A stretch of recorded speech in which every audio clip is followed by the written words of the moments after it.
Hello दोस्तों, आज का वीडियो आधारित है भक्ति काव्य के ऊपर। भक्ति काव्य के से संबंधित शॉर्ट क्वेश्चंस। ये पहला भाग है इस वीडियो का, जिसके अंतर्गत आपको शॉर्ट क्वेश्चंस भक्ति काव्य से संबंधित मिलेंगे। इसी का जो दूसरा भाग है उसमें फिर आपको, और फिर तीसरे भाग में, इस प्रकार से 3 भागों में आपके पास में भक्ति काव्य से संबंधित शॉर्ट क्वेश्चंस जो आपकी यूनिवर्सिटी एग्जाम्स में, कंपटीशन एग्जाम्स में बहुत इंपॉर्टेंट रहते हैं, वो मैं आप लोगों को उपलब्ध करवाने वाली हूँ। तो देखिए, जो आपके पास में सबसे पहला क्वेश्चन है, आचार्य रामचंद्र शुक्ल ने भक्ति काल की समय सीमा क्या मानी है? तो आचार्य रामचंद्र शुक्ल ने भक्ति काल की समय सीमा मानी है दोस्तों 1375 विक्रम संवत से 1700 विक्रम संवत तक, यानी कि 1318 से 1643 ईस्वी। आलवार एवं नायनमार भक्त कौन है? आलवार भक्तों की संख्या कितनी है और इनके पदों का संकलन किस नाम से किया गया है? तो आलवार वस्तुतः वैष्णवों का तमिल नाम है और नायनमार शैवों को कहा जाता है। दक्षिण भारत में आलवार भक्तों की परंपरा 7वीं सदी से बराबर चली आ रही है। इनकी संख्या 12 मानी जाती है। इनके भक्ति संबंधी पदों का संकलन दिव्य प्रबंधम नाम से किया गया है। रामचंद्र शुक्ल ने भक्ति आंदोलन के उदय के क्या कारण बताए हैं? तो देखिए, आचार्य शुक्ल के अनुसार दक्षिण भारत से आती हुई भक्ति की धारा को उत्तर भारत की राजनीतिक परिस्थितियों ने फैलने का सुअवसर किया। पराजित, हतदर्प एवं निराश हिंदू जनता के लिए भगवान की शक्ति और करुणा की ओर ध्यान ले जाने के अतिरिक्त कोई दूसरा मार्ग नहीं था। भक्ति के प्रचार प्रसार में किन आचार्यों का विशिष्ट योगदान रहा है? तो भक्ति के प्रचार प्रसार में मध्वाचार्य रामानंद, बल्लभाचार्य जयदेव और महाराष्ट्र के प्रमुख संत नामदेव का बहुत महत्वपूर्ण योगदान रहा है।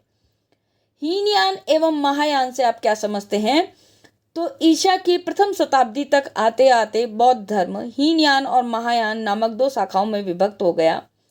हीनयान में सिद्धांत पक्ष की प्रधानता थी, जबकि महायान में व्यवहारिकता पर बल दिया जाता था। हीनयान केवल विरक्तों एवं सन्यासियों को आश्रय देता था, जबकि महायान के द्वार सबके लिए खुले थे। व्रजयान से क्या अभिप्राय है? सिद्धों से इसका क्या संबंध है? तो ईसा की पहली शताब्दी तक आते आते बौद्ध धर्म हीनयान और महायान नामक 2 शाखाओं में विभक्त हुआ। महायान के द्वार सबके लिए खुले थे। इसमें साधक मंत्र जप की ओर उन्मुख हो गए, अतः महायान ही मंत्रयान बन गया। इस मंत्रयान के पुनः 2 भाग हुए, व्रजयान और सहजयान।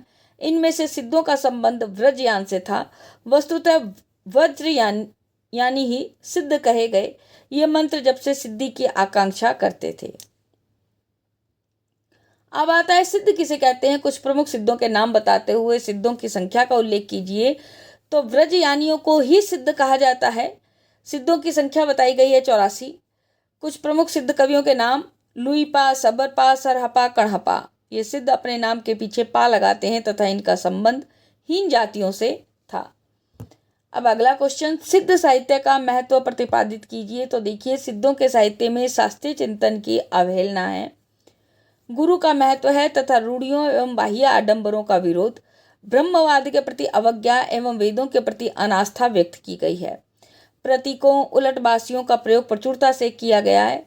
हिंदी साहित्य में कबीर के काव्य पर सिद्धों का सर्वाधिक प्रभाव दिखाई देता है। नवीन सामाजिक चेतना का सूत्रपात करते हुए इन्होंने जाति प्रथा का विरोध भी किया है। नाथ संप्रदाय का संक्षिप्त परिचय दीजिए। तो नाथ संप्रदाय का विकास सहजयान से हुआ। गोरखनाथ ने पतंजलि के योग दर्शन को लेकर हठ योग का प्रवर्तन किया। नाथ पंथियों का प्रभाव पंजाब और राजपुताना में था। नाथ पंथ में कठोर ब्रह्मचर्य, वाक संयम, शारीरिक शौच, मानसिक शुद्धता, ज्ञान के प्रति निष्ठा आदि पर जोर दिया गया। ये मांस मद्य का भी निषेध करते हैं। नाथों की संख्या कितनी बताई गई है? इनके नाम बताइए। तो नाथों की संख्या दोस्तों 9 बताई गई है। गोरखपंथियों के अनुसार गोरखनाथ ही भिन्न भिन्न समयों में अलग अलग नाम से अवतरित हुए, इसलिए 9 नाथों की सूची में उनका नाम नहीं है। 9 नाथों के जो नाम हैं वो हैं मत्स्येंद्रनाथ, गहानीनाथ, ज्वालेंद्रनाथ, कर्णिपानाथ, नागनाथ, चरपट्टनाथ, रेवानाथ, भरतनाथ, गोपीचंद्रनाथ। नाथ संप्रदाय की प्रमुख मान्यताएं क्या हैं? तो देखिए, नाथ पंथ का प्रभाव हिंदुओं के साथ साथ मुसलमानों पर भी था। नाथपंथी योगी कान में स्फटिक के कुंडल पहनते थे, इसलिए इन्हें कनफटा योगी भी कहते हैं।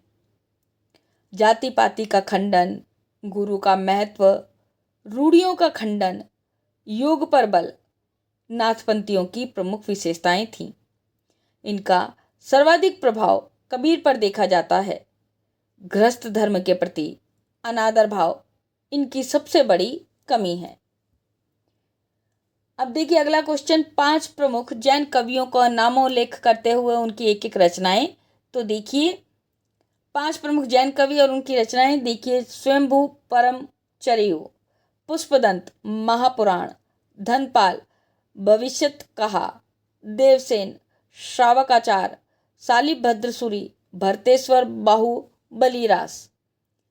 अब भ्रंश में रचित 5 प्रमुख काव्य ग्रंथ कौन कौन से हैं उनका उल्लेख। तो अपभ्रंश में रचित 5 जो प्रमुख ग्रंथ हैं वो हैं संदेश रासक राम सिंह का, पाहुड़ दोहा राम सिंह का, योगसार है जोइंदू का, उपदेश रसायन रास जिनी धर्मसूरी का, शब्दानुशासन हेमचंद्र का। विद्यापति की 5 प्रमुख रचनाओं का नामोल्लेख। तो मैथिल कोकिल विद्यापति ने संस्कृत, अवहट एवं मैथिली तीनों भाषाओं में काव्य रचनाएं की हैं। जैसे कि देखिए संस्कृत रचनाएं शैव सर्वस्व सार, दुर्गा भक्ति तरंगिणी। अवहट रचनाएं कीर्तिलता कीर्ति पताका। मैथिली रचना जो है पदावली। विद्यापति को कौन कौन सी उपाधियों से विभूषित किया गया और उनकी पदावली की विषय वस्तु क्या है। तो विद्यापति को कवि शेखर, अभिनव जयदेव, मैथिल कोकिल नामों से विभूषित किया गया है, यानी कि ये उपाधियां दी गई हैं। उनकी पदावली का विषय है भक्ति एवं श्रृंगार। राधा कृष्ण की मधुर प्रेम क्रीड़ाओं का चित्रण करते हुए उन्होंने वैसंधि, नक्सिक वर्णन, अभिसार, सद्य स्नाता का वर्णन किया तथा अपनी श्रृंगार भावना का परिचय भी दिया। वे शैव थे, अतः उनकी पदावली में शिव महिमा, पार्वती महिमा, गंगा देवी की स्तुति भी मिलती है, जिसके कारण से कुछ लोग उन्हें श्रृंगारी न मान करके भक्त कवि मानते हैं।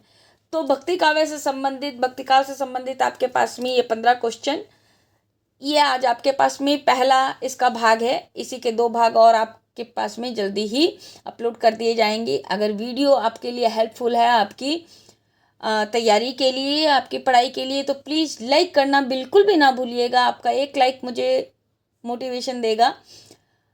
आज के लिए धन्यवाद। नमस्कार दोस्तों।